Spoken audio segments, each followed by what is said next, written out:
On today's episode of the Outlet Podcast, we'll be talking about Shaolin Soccer, Kung Fu Hustle, and your one Disney song. This is the Outlet Podcast. Connect and recharge.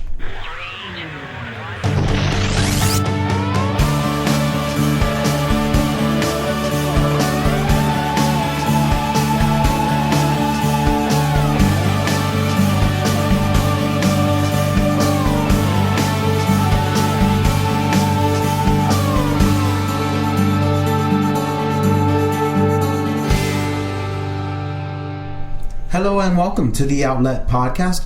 I'm your electrician, Gazy. Connect and recharge. Welcome. It's been a long time, but I'm very excited to be pushing out 2 episodes back to back. Right now on YouTube, I just uploaded, I've had a couple comments ask me, are you going to post up to YouTube? And I finally did. I just posted up the first episode to YouTube, and I'll be putting up the second very briefly and the third after this episode is done. Ways you guys can contact me. Check it out. I'm on Twitter at Outlet Podcast. You can find me on Facebook, www.facebook.com/Outlet Podcast. Email me, talk to me, send me something. Let me know that you're there. You can find me at Outlet Podcast at YouTube at yahoo.com.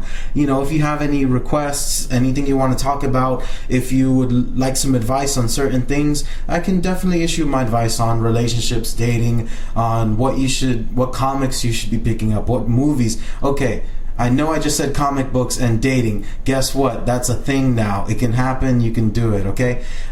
Email me at outletpodcast at yahoo.com. You can also find a lot of information I'll be posting on my WordPress blog, outletpodcast.wordpress.com, and all the musics, all of the audio. It will be going through the RSS feed from the WordPress blog. If you subscribe to the WordPress blog, you can get instant access to soundcloud.com/outlet-podcast. That is where all the episodes that you can hear. And let me tell you something about SoundCloud. I definitely love it. I love the fact that, unlike me playing YouTube, where I gotta go on YouTube and I gotta leave my phone on, I need to be on the YouTube. I can't minimize it and scroll through my Google Chrome, going through my Facebook, going through my Twitter, using Google Chrome. I can't do that if I'm just on YouTube. I love the ability of SoundCloud. Just play my audio in the background while I'm able to scroll and do the rest of the stuff on my phone. So definitely that is where I will be. SoundCloud.com/Outlet Podcasts. Okay, today you guys will be talking about, we'll be covering some movies and definitely covering Disney. Okay, I might be a Disney file, not necessarily, not really. I just enjoy having an annual pass and definitely being able to go and enjoy myself. Okay, I want a Pineapple Dream ice cream. Boom. And let me tell you, you can't find the Pineapple Dream ice cream that is made from the Dole Company, the legit Dole Company. They hold the corner, they hold the market on fruits. You can't find that ice cream anywhere. Where it's signature only to Disney. Boom. And I love it. I love going. So we'll be talking about your one Disney song. But right now, let's get into our movie segment.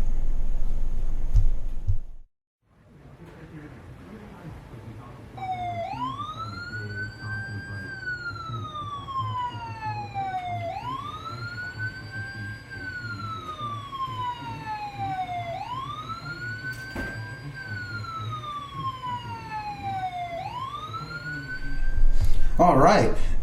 That background, guess what? We'll be talking big screen biopsies. Okay, we're going into 2 movies by the same director, and the director is also starring in his own feature films. But this is the big screen biopsy, hence the hospital background. The 2 films we'll be talking about are 2 martial arts films. Very entertaining. Okay, I might not know you, but let me tell you something. I don't recommend bad things to people. I try not to. I definitely, hey, you want to have a good quesadilla? Definitely, okay. Everybody goes to Chipotle. I would say go to Lime. If you guys want to go to practice, you want to go to play soccer, definitely go to XL Soccer World in Orlando. Definitely do that. I like to recommend good things to people. It's always my intentions. And let me tell you, if you sit down and watch these two films, you will not be depressed. There are some people who would think, okay, martial arts, it's going to be completely boring as far as dialogue, or as, they'll be doing kung fu or all that stuff, but it's not realistic. Listen, a part of the martial arts genre has a fantasy aspect to it. And unlike most martial arts, movies that are just simply out there for the strength of the martial arts and they have no story, these two films definitely have story. You will enjoy it. The first one, called Shaolin Soccer, is 2001 Hong Kong martial arts comedy, co-written by Stephen Chow. This was the first movie that I picked up from him. And one time when I saw it, I completely fell in love with it. So he also stars in the role, and the movie is about a former Shaolin monk reuniting his 5 brothers. The people who also trained with him in the dojo or whatnot. Years after their master's death, they all have like superhuman martial arts skills, and they are trying to infuse it in modern day society. I guess to those who practice martial arts that are involved in that culture, they don't have an outlet. And they, today, people are going to the gym, people are going to yoga, people are, meditating and all these different, they have all these different avenues. But martial arts is slowly being lost. And the lead actor in the movie, his name is Stephen Chow, he's a master of the kung fu art, and he's seeing, like in the beginning of the film, he sees people missing the bus, he sees people slipping on banana peels, and he's like, if they only knew martial arts, they'll be able to balance themselves properly. And so that's his passion. His goal in life is to promote the spiritual and practical benefits of martial arts to modern society. So when I found that out, I was very interested, and it kept on going. So he experiments with all these different methods, and he goes to a sake bar, and these drunks singing it karaoke, and there's nothing that can give him any positive results. And then he meets this one guy by the name of Golden Leg Fung, Fung. So he meets this guy. And Golden Leg Fung is a legendary Hong Kong superstar, but now he was a legendary Hong Kong soccer superstar, but now he's walking with a limp because his former teammate was mischievous and broke his leg, and he messed up on a penalty kick, and so now his former teammate is a rich businessman while he's this poor dude on the streets. So Singh starts talking to him, and they find out that, why don't we infuse soccer and Shaolin martial arts? Why don't we mix the two? And so the movie's about he's trying to find his old brothers that he used to train with, and it's amazing, and it's so much fun. All right, I gotta give you the names of his brothers. Okay, you got Mighty Steel Leg, that's the main character, Stephen Chow's character, Singh. He's the 5th brother, and he's a forward striker for the team. He's the main protagonist. Then you got Golden Leg, who is the coach, the one who was crippled by his evil teammate, Hung. So one of his brothers is Ironhead. He's the eldest Shaolin brother, and he specializes in headers during the match. So that's his Kamehameha. All right. Okay. Now you got Hooking Leg. He's a 2nd brother. Hooking Leg, it has a ground tumbling boxing kind of technique. You have to watch this movie because it's unbelievably fun. Iron Shirt. Okay, he's the 3rd brother. He can absorb all kinds of blunt force attacks. All right, this sounds like I'm describing Pokemon, but trust me, you're gonna enjoy this movie. Okay, so Iron Shirt can absorb all kinds of blunt force attacks with little to no injuries, as well as siphoning and shooting the ball from his abdomen. So the dude can suck the ball into his gut and shoot it out. Okay, let's keep going. Empty hand. He's a fourth brother. He has lightning hands. He's the goalkeeper, and he looks just like Bruce Lee. And let me tell you, he's the goalkeeper. It is so much fun watching him stop shots, because he's the most agile he's like one of the most agile, okay, because there's someone else who's more agile, and he's hilarious, and that guy is lightweight vest, and that's the sixth brother. The dude's fat and gluttonous, and after he's diagnosed to having like a pituitary disease. But why do they call him lightweight if he's obese and gluttonous? The dude can fly. Okay, the dude can straight up and fly.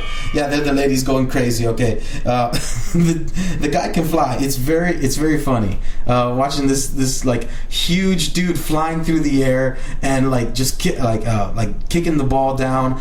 Okay, if you're not a fan of soccer, you will be after. I will go on the record and say, like, write it down. I will go on the record as saying you will be watching a few games. If you didn't watch the World Cup, you need to watch this and then watch the World Cup. Okay, much like his next movie, Kung Fu Hustle. In this movie, there is also a love interest. This love interest, she's a baker, and it's very interesting to see how he intermingles with her and what part she plays in the team later on in the film. Okay, so those are all the brothers. It's a very whimsical movie, very fantastic, and I mean fantastic as in you just need to, just like when you're watching Batman, just like when you're watching Superman, you're watching all these movies, it's a fantasy world, and you just got to accept the fantasy. Okay, another aspect is the culture and the humor of the culture. Just accept you have to accept the humor of the culture. We have a certain, in America, we're very kind of sarcastic. We have that kind of blue humor. Sometimes it's vulgar, sometimes it's not, sometimes more esoteric and intellectual humor. You got Jon Stewart, political side of humor. Some of the films that I've seen that are, martial arts films, they have a childish humor to it. I mean, there will be like a snot-nosed kid who literally has snot running down his nose. Okay, it's very it's definitely a movie I suggest watching. You won't be bored. There is an evil soccer team that is bioengineered to compete and win the World Cup in, I guess the Chinese World Cup, if they have a type of national soccer event, and you just see super powered soccer players going at it. Enjoy. You're gonna have a good time.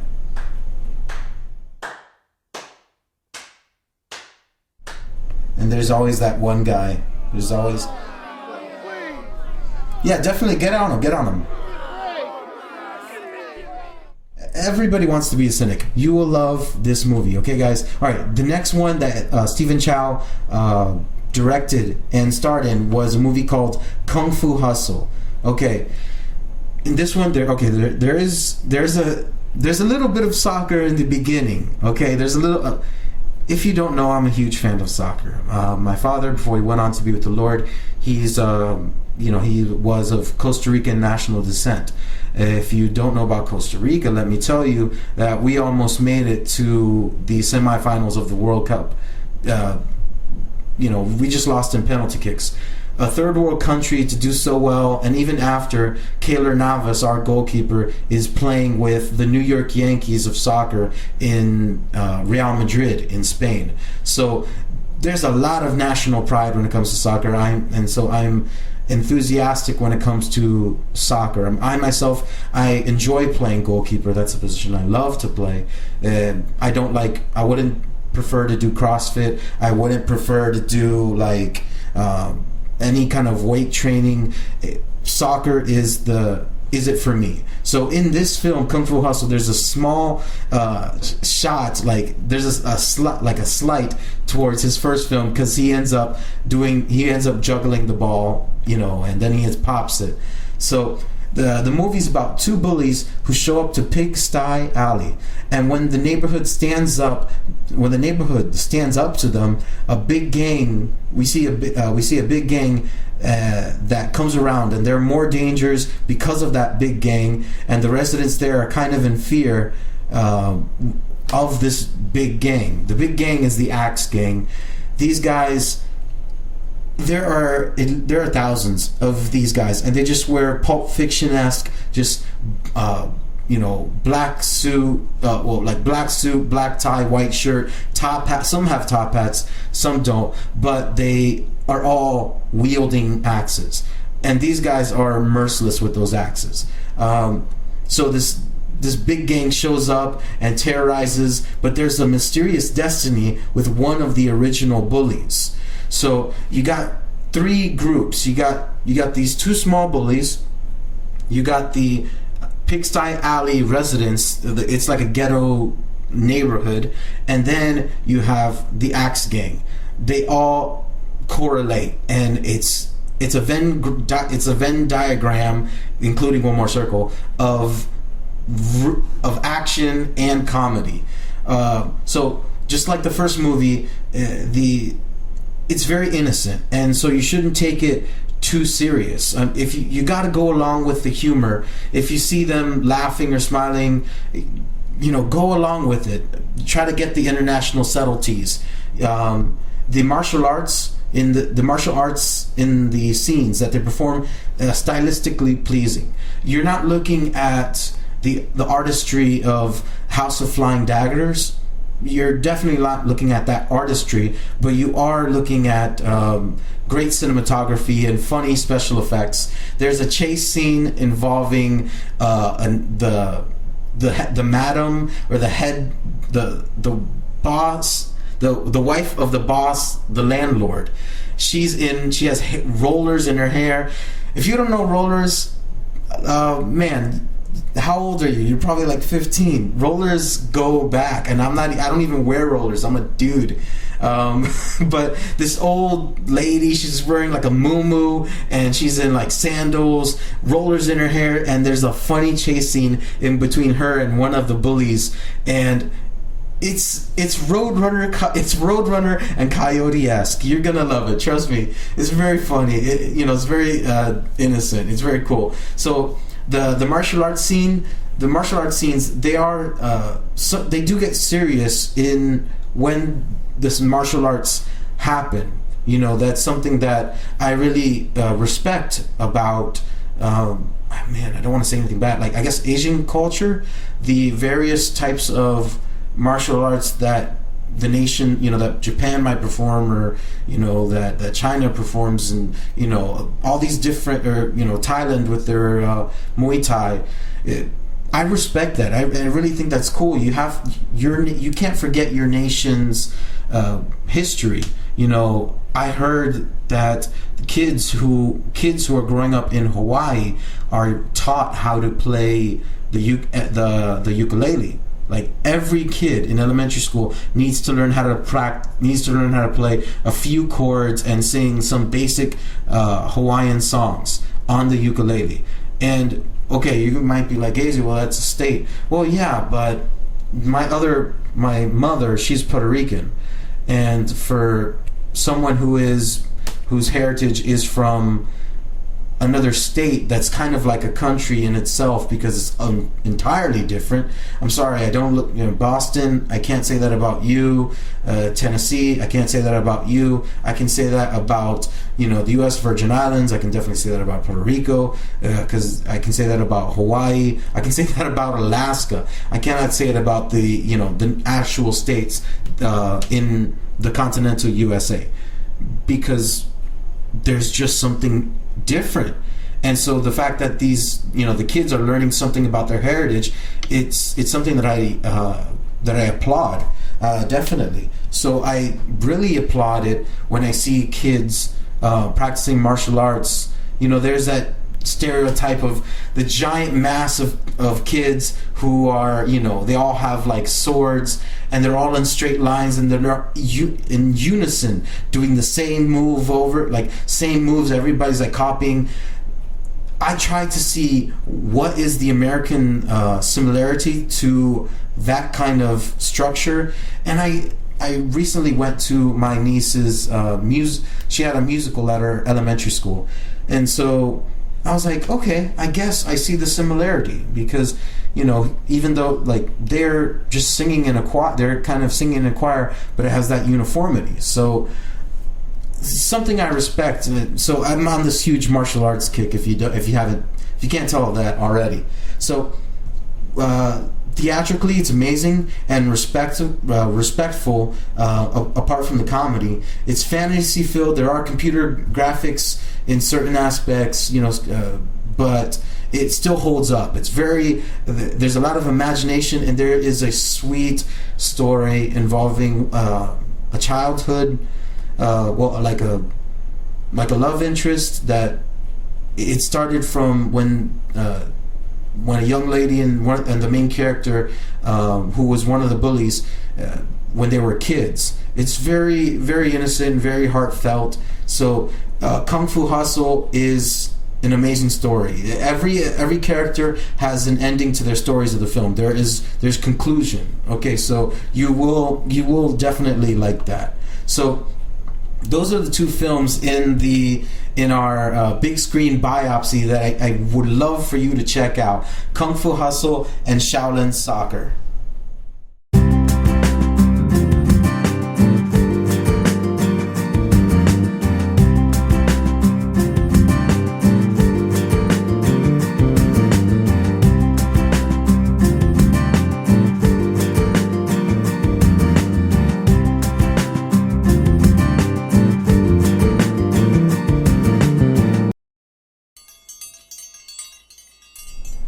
Alright everybody, here's our next segment, your one Disney song.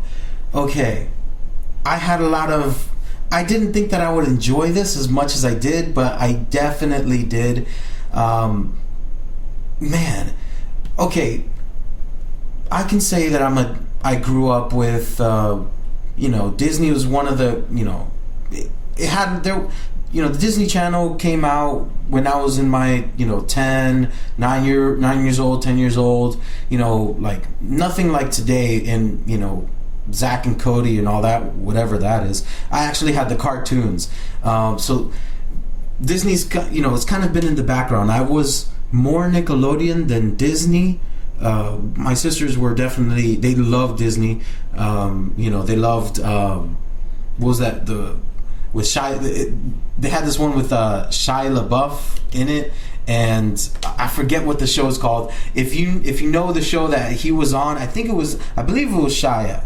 So, if you know what that show is, definitely comment on Facebook, facebook.com/outlet podcast, or tell me about what it was on Twitter. Let me tell you, I really think that it was Shia on this. It was like Ren was the girl. It was like a brother and sister, and he was like the weird brother, and Ren was like the sister who was trying to like do her.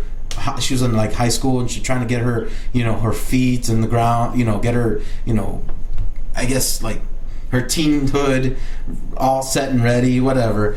But so that my sisters were definitely more Disney. One thing that Disney always does well is music.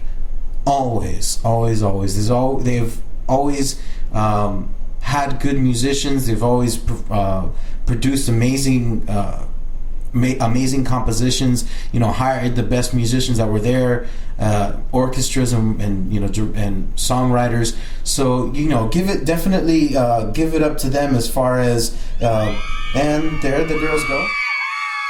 Yeah, the girls go crazy. The girls love their Disney princesses. So I had to write a rubric.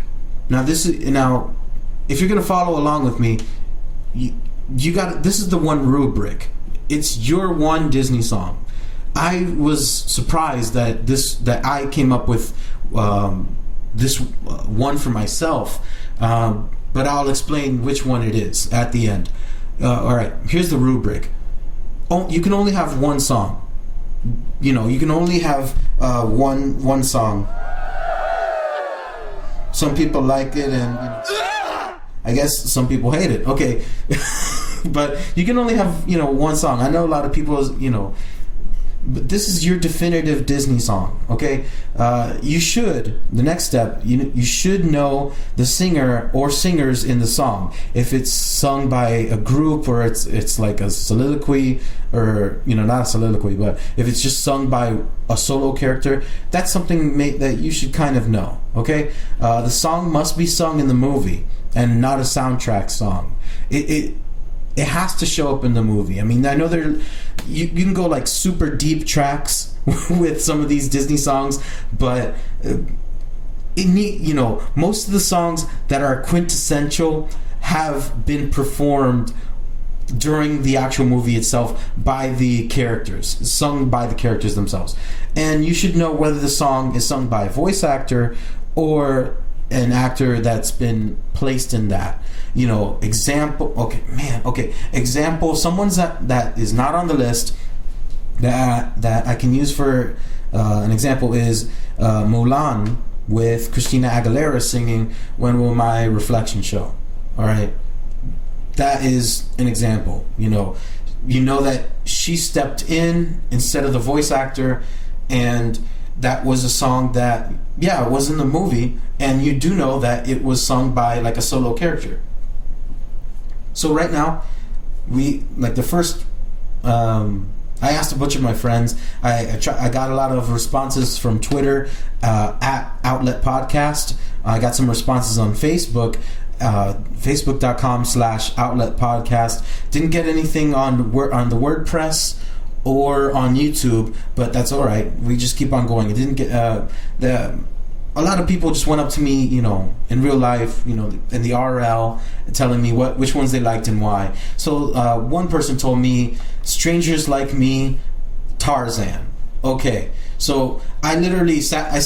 I spent so much time because I love music. I love performance. I'm not I can respect rap. I don't like where rap is going these days because all the lines, all the lyrics are just puns. And I don't like puns. Yeah, I'm sorry. I don't think Nicki Minaj is clever when she's just doing a pun. Like Eminem's pretty amazing for what he's done. Busta Rhymes as well, and I guess Tech Nine. I don't listen to these guys, but they have talent. Rap isn't about. Back when in the early 90s, you got your Public Enemy. In early 90s, late 80s, mid 80s, you had Public Enemy, Run DMC, and they were in deeper, Ice Cube, deeper rappers, in the cut that really knew what they were talking about, and they were talking about social issues, and it wasn't some pun heavy, I'm dating a dragon, so she's hot fire or something. It wasn't like cheesy. It wasn't cheesy stuff. All right, whatever. There's that guy again. Just leave me alone, okay? Would you do me a favor? Would you do me a favor? Leave me alone. All right. Okay. Cool. So that's I'm not too heavy with rap these days, but. I can respect it. I definitely respect it as a music lover. So I had to learn about Phil Collins because he was the one who sung this song from Tarzan's perspective. So I didn't know much about Phil Collins as a musician himself. I definitely learned, and man, okay. If you've heard "I Can Feel It Coming in the Air Tonight," it's all been a pack of lies. Yeah, there you go. Oh man, they're the ladies. Oh, they're going crazy. Hey, I'm married. Leave me alone. Okay, no. I Can Feel It Coming in the Air Tonight. He was the drummer and the singer of Genesis. He's won an amazing amount of awards. AllMusic described Phil Collins as one of the most successful pop and adult contemporary singers of the 80s and beyond. He's an amazing drummer, and he did an amazing job with this song. Strangers Like Me, the drums that that they recorded, had heavy reverb. It was kind of his sound, and it was like Tarzan's heartbeat, because in the song, Tarzan's kind of dealing with these people who are dressed in a weird, they dressed very funny. He sees a female for the first time in his life, and he's, they're trying to teach him about where they come from. It's an amazing montage. Another thing apart from Disney's music is Disney's montages. They're amazing at their montages. And this montage, you just see the wonderment and of Tarzan, and how he's just fascinated with what's going on, and he's teaching Jane, and he's teaching everyone else about his about his life. The song Strangers Like Me, it peaked at number 10 on the US Billboard Hot Adult Contemporary charts, and you know it and you love it. It's something that you can kind of sing along to. It's very, it's not this it's not a crazy power ballad, and I'm not gonna go and say it's like quintessential, but it sets a tone, and it lets the film progress further and further. Obviously, I could have added "You'll Be in My Heart," which is a really sweet song. But I didn't get anyone who brought that up to me as their one Disney song. Okay, the next one is A Whole New World in Aladdin. All right, it's sung by Brad Kane and Lea Salonga. Sorry about that. Sorry. I hope she's not listening. Okay. It's an amazing song. They have great vocal chemistry between the two. They're not trying to, they complement each other while they're singing their respective genders' ranges. The guy's not trying to sing crazy high as if, like a super high falsetto. It's like they complement each other so well. In this list, I was going to add I See the Light with Mandy Moore, because I love Mandy Moore.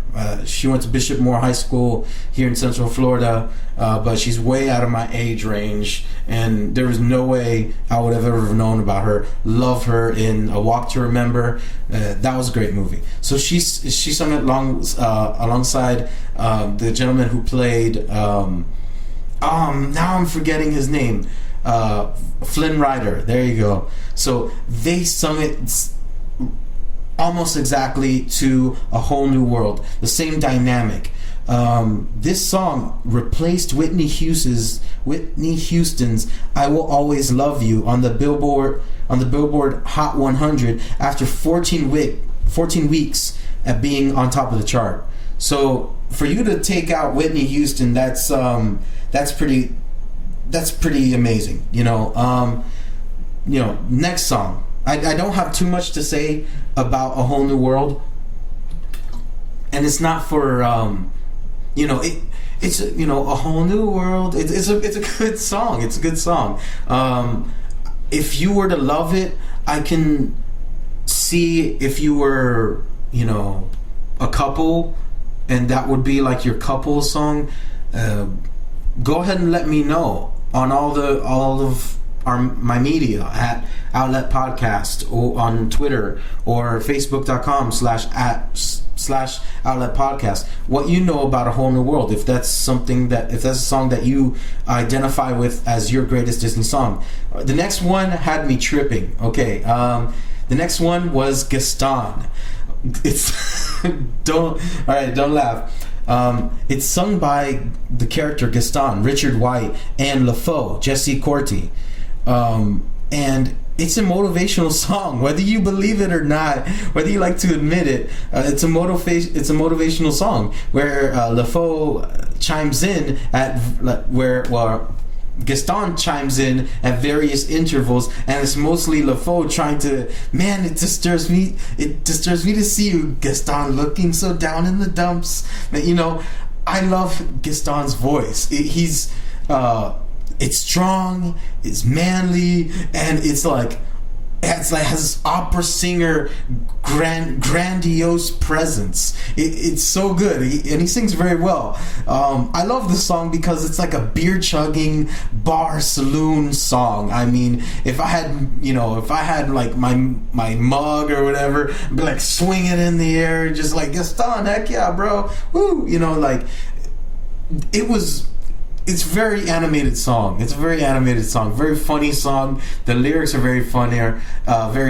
You know, I'm especially good at expectorating, like a word I wouldn't have imagined Gaston using, but for the sake of the song, he's using it. I have antlers. I use antlers in all of my decorating.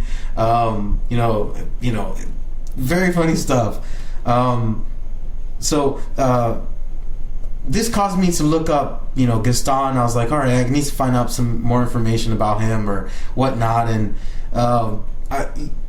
just go to YouTube. There's 2 videos you gotta see. One is a little girl. It's titled "Little Girl Puts Gaston in His Place," Disney World 2014, and it's Gaston, a dude dressed as Gaston and at Disney. Definitely, like, you know, having this tete-a-tete with this little girl, and it's very comedic, very funny, very sweet. The next one was like a viral video, Gaston who being challenged by this other, like, I don't know, it's like high school white dude teen, you know, he challenges Gaston, and most of the Disney characters, I wouldn't have imagined them reacting this way. I mean, they're always supposed to stay in character, and they're very creative as they stay in character. They're, you know, Disney doesn't hire people who are just like, you know, who will just like, you know, destroy the imagination, destroy the atmosphere of the parks. So the fact that this dude was able to pull, like, he's able to beat this teenager. Like really well. He even outdid him with like one-armed push-ups. So that was awesome. That was awesome to watch. So I just kind of like fell in love with this character, Gaston. I love him. He's awesome. You know, the first episode of The Outlet, I started talking about the Beauty and the Beast show, and they did a great cover of the Gaston song. And so he's just one of the most hilarious characters, in my opinion, in Disney lore.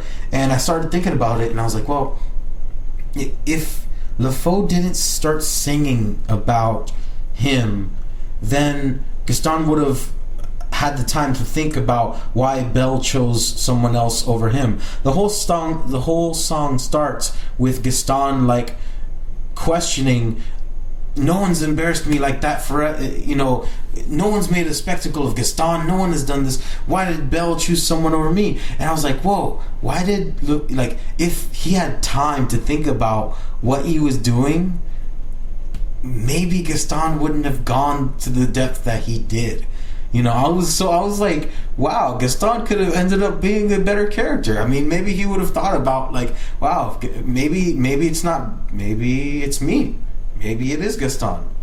Alright, next song, Part of Your World. I had to include it. I had a friend who, she didn't tell me that she's a huge fan of Ariel, so I had to include it. The lyrics are just sewn into the song, Part of Your World, Little Mermaid. So the lyrics are just they fall in line with the song. Her voice has just like this amazing ability to capture wonder, and she's voiced by Jodie Benson. So it's like, it's pretty amazing how she's able to capture this character, not just like acting, but her voice and the imagination that her voice has, like in the sense like, wow, I want to be part of this world. All right, just okay, guys. Don't rail me so hard. Okay, I know I'm definitely losing points with the guy crowd, but my song's at the end. Let me let you know. Okay, what I love musically about Jodi Benson, and as she sings this song, she knows when to hold a note. And she knows when to use a trill. A trill is, like the Spanish R, where you gotta roll your R's. You gotta roll, ladies. Okay, I'm married. Ladies, leave me alone. Okay, she knows when to trill and when to hold a note. And as a musician, it's something that I definitely enjoyed listening to.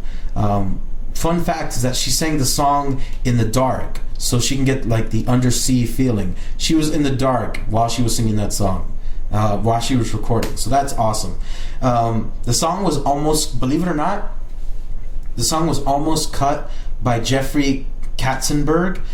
He felt that it was too boring and too far over the heads of children for whom it was intended.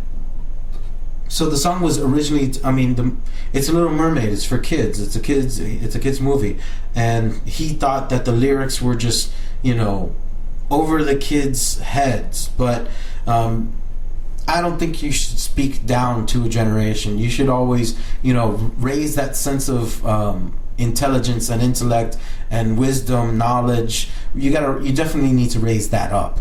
So Howard Ashman and Glenn Keane insisted that the song should stay, and Jodi Benson, she was awarded the Disney Legend Award in 2011. So congratulations to her, because that was a great song. Great song. Most little girls love Ariel. Definitely. I there's some girls at my church. The little girls, they love Ariel. So, and yeah, it's weird because she's like a teenager, but I guess Ariel's like a younger teenager. I'm not sure how that works. I'm not trying to be that guy, but I don't know what age they were purporting Ariel to have. So next on the list is one that I was recommended. Someone hit me up on Facebook, on Outlet Podcast, and she suggested I Won't Say I'm in Love, and it's in the movie Hercules, and it's sung by Susan Egan, who is the voice of the character. And man, let me tell you, I really love it when the voice actors can just sing the song. I can only imagine how hard it is for Disney to find someone else who can match the character's voice, but Susan Egan did an amazing job. The song is sung like it's a call and response type of song, where she's Meg, the character Meg, she sings something, and the back, it's like this gospel choir-esque. The muses in the movie Hercules, the muses are singing this R&B soul backup. So it's like Gladys Knight and the Pips, but with women. So the sense of the song is very Motown and opera. So I enjoyed listening to it as many times as I did. It was refreshing because when you're told Disney, you're just awaiting this huge orchestral piece, and that's not necessarily the case. Sometimes it's as simple as having a simple band, which leads me to my next two. I have to put these two guys together, these two movies together. The first one is from The Jungle Book, I Want to Be Like You. This is an oldie but a goodie. If you haven't seen The Jungle Book with Mowgli, they remade it in real life earlier. I guess in 2005 they had a Jungle Book movie with Mowgli growing up. They will be doing a new Jungle Book movie that should be coming out within next 2 years.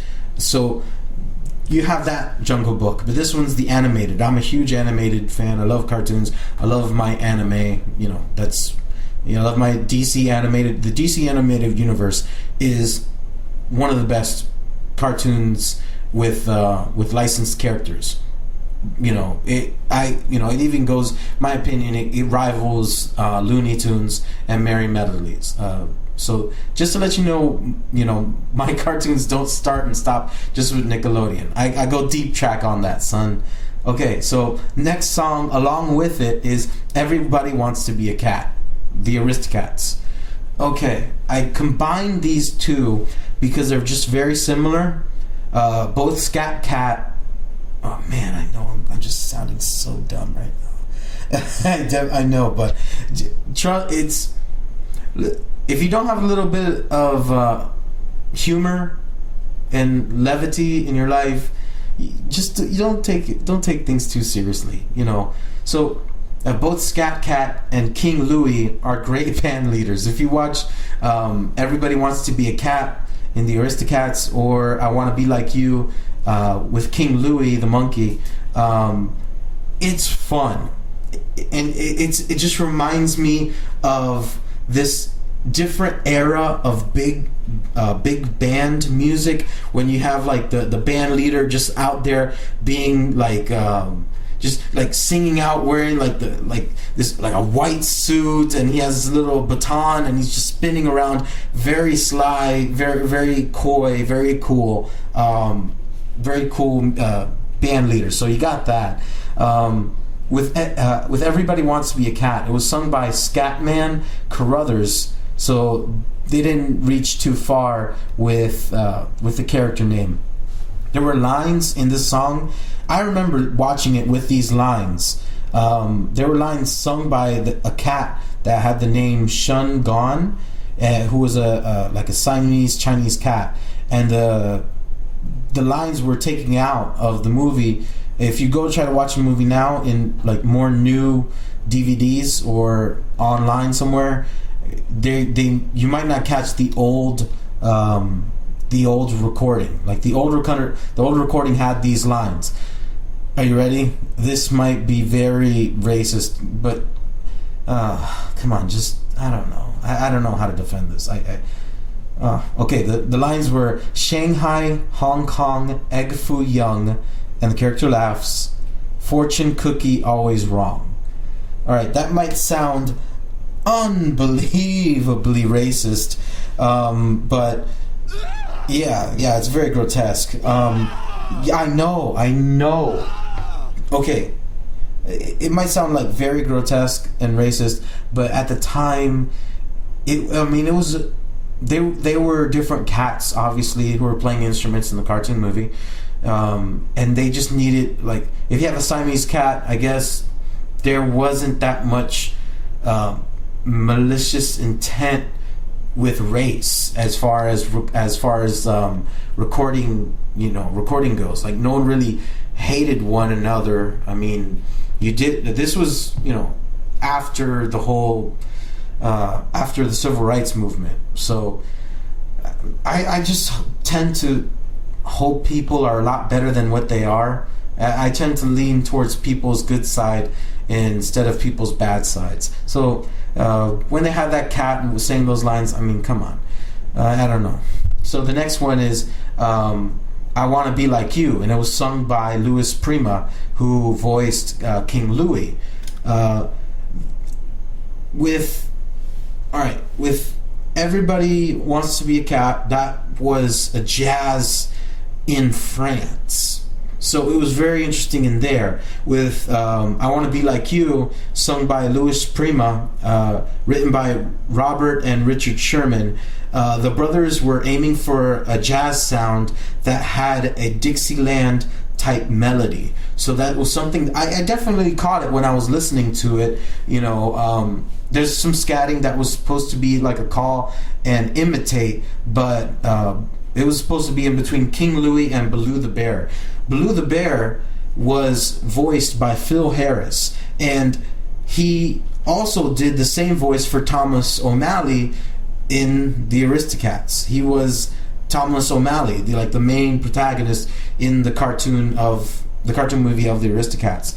So there was supposed to be a call and response, kind of like Minnie the Moocher. If you've ever heard Minnie the Moocher, it's a big band era song. The name of the originator, I'll tell you maybe next episode. I'll catch it. So it's supposed to be a call and imitate. In Minnie the Moocher, the big band leader would sing Heidi, Heidi, Heidi, hi, and everybody in the crowd is supposed to respond Heidi, Heidi, Heidi, hi. And so in this song it was supposed to be a call and imitate, but Baloo the Bear, he just started riffing on his own. So that's an interesting fact about the recording. So I'm down to my last two, and I definitely think you'll agree with these two. One is more modern than the other. It's Let It Go, Frozen. Okay. Idina Menzel, I hate the movie, but the song was pretty good. I mean, it was definitely overplayed, but it hit on all the right places as far as music goes. Idina Menzel, she played Queen Elsa. The song was written by a husband and wife, Kristen Anderson Lopez and Robert Lopez, and they were inspired. The song was inspired by Little Mermaid and Beauty and the Beast, and it had and by artists that were like Adele, Amy Mann, Avril Lavigne, Lady Gaga, Carole King. So it's this single woman strength song. So, and that's definitely what it was. It was a power ballad in A flat major overall, but it started in the relative minor, F minor. I know music, everyone. There was a quadruple meter, and it has a fast tempo of 137 beats per minute. So that's when it starts kicking up, especially towards the end, where it just the drumming on that song really gets real good. So when I listened to the song, I was like, wow, the drumming's pretty amazing. The song was specifically written for Idina Menzel. I didn't know. Apparently, Idina Menzel is one of the most glorious voices of Broadway, and she's an icon in musical theater. I did some research, and she played in the Broadway show, the Broadway production Rent, and she was also in Wicked. And I guess these were like her strongholds. And you live, you learn, then you get loves. All right. The song reached the top 5 Billboard on the Hot 100. The song won an Academy Award for Best Original Song and a Grammy Award for the Best Song Written for Visual Media in 2015. There were numerous covers of this song in different languages, and it sold 10.9 million copies in 2014. It became the 5th best-selling song of that year, and one of the best-selling singles of all time. So, all right, you give props where props are due. I definitely will admit that, it was played out, and it's sadly that people don't know how to gauge themselves, because let me tell you, it was a really good song, and there was Demi Lovato, she sung it, and no one really cares about that. But I heard on SoundCloud not so long ago, I heard someone cover You Only Know You Love Her When You Let Her Go with Let It Go. That was really good, very creative. So my turn, mio, my turn. All right, my favorite song, Disney song all time, I'll Make a Man Out of You. Boom, I said it, there you go.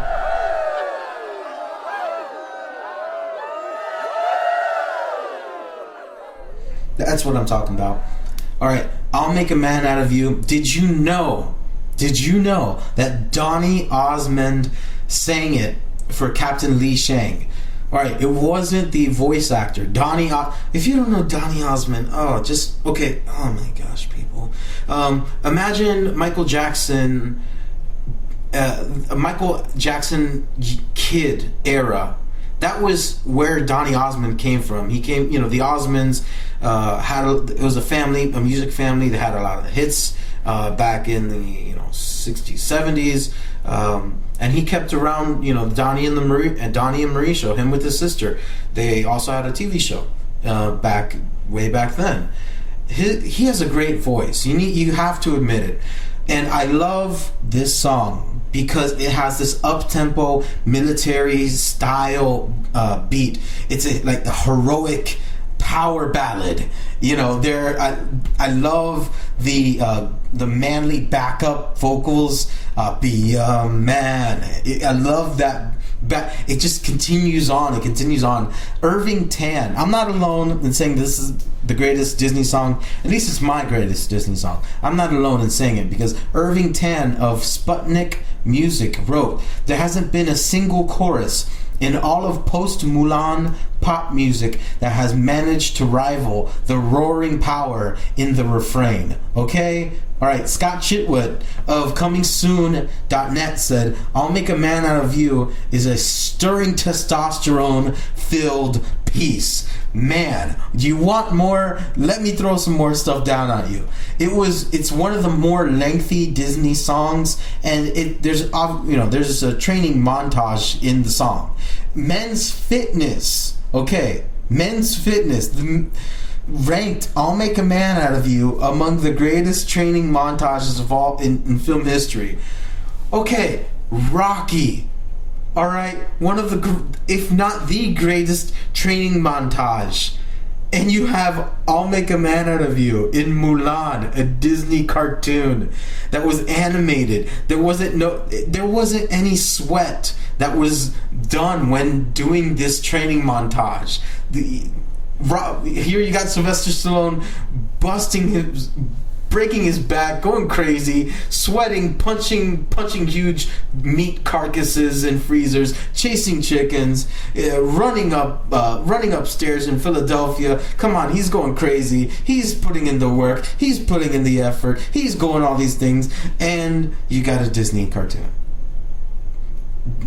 If you were to sing the song in a school, like in a school classroom, everyone will sing it. This song, Let It Go, this song is definitely an anthem. That's where you put your money. This song is an anthem. And Donny Osmond's voice spans one octave. It goes from D4 to F5. It's just so good. Did you know that Jackie Chan sung it in Mandarin and in Cantonese? Did you even know that? Do you even Chan? Do you even Jackie? Do you even Mulan? Do you? It's an amazing song. Disney.com. And with this I'll close and I'll shut the case. I dare you to find a greater Disney song than this. Disney.com said, it cites itself, "I'll Make a Man Out of You," as a song that was so epic, so legendary, that it requires an out loud sing along anytime we hear it. So I dropped the mic right now. I dropped the mic. That tin sound was my mic falling. I got a small microphone. I dare you. Find me on Twitter at outletpodcast.com or at outletpodcast. On Facebook, www.facebook.com/outletpodcast. I'm on YouTube. Leave comments on YouTube. If you're going to be mean or whatever, I don't mind. It's fine. We all have opinions and stuff. Episodes will be uploaded to YouTube. All right, everyone? I know you're cheering. You keep on cheering. There you go, everyone. Yeah, okay, so I'll be uploading to YouTube. Also to SoundCloud. Soundcloud.com/outlet-podcast. If you type it all one word, that's fine too. The internet is smart. The internet has brains. The internet is watching you. Wordpress, my WordPress blog, outletpodcast.wordpress.com. And shoot me an email, guys. Shoot me an email. If there's any content you'd like for me to talk about, any dating, comics, music, life, questions, church questions. I'll be having a segment called Sunday School that I will enjoy definitely. Just sharing some inspiring words to you all. And listen, thank you all for hanging on and listening. This has been the Outlet Podcast.